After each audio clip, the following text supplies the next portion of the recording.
আসসালামু আলাইকুম প্রিয় বন্ধুরা, কেমন আছেন? আশা করি সবাই ভালো আছেন। এখন রসের মাস চলছে, বিভিন্ন জায়গায় আম কাঁঠাল বিভিন্ন রকমের ফল পাকার মৌসুম।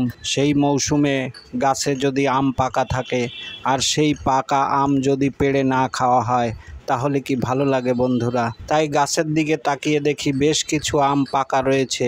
ছেলেকে বললাম তুমি একটু গাছে ওঠো এবং কিছু পাকা আম দেখিয়ে বললাম এগুলোন পাড়ো। ছেলে বড় একটা লাঠি নিয়ে দৌড়ে চলে আসলো গাছের গোড়ায় এবং তরতর করে বেয়ে উঠলো পাকা আম পাড়ার জন্য। সে গাছে উঠেই এক এক করে পাকা আম পাড়া শুরু করলো। তবে এক ডাল থেকে আর এক ডালে যে পাকা আম পাড়া বেশ কষ্টসাধ্য বিষয়। তারপরেও বেশ কিছু পাকা আম লাঠি দিয়ে খুঁচিয়ে খুঁচিয়ে পারলো। পাশেই একটি খেজুর গাছে বেশ কিছু খেজুর পেকে রয়েছে এবং সেই পাকা খেজুরের গন্ধে পাখপাখালি এসে খাবার খাওয়ার জন্য খেজুরের গাছে লেগেছে এবং খুঁচিয়ে খুঁচিয়ে খেজুরের থেকে খেজুর খাচ্ছে।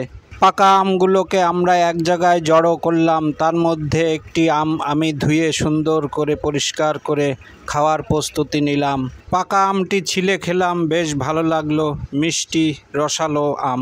আজ এ পর্যন্তই বন্ধুরা। চ্যানেলটি ভালো লাগলে অবশ্যই লাইক, কমেন্ট, শেয়ার, ফলো এবং সাবস্ক্রাইব করে পাশে থাকবেন।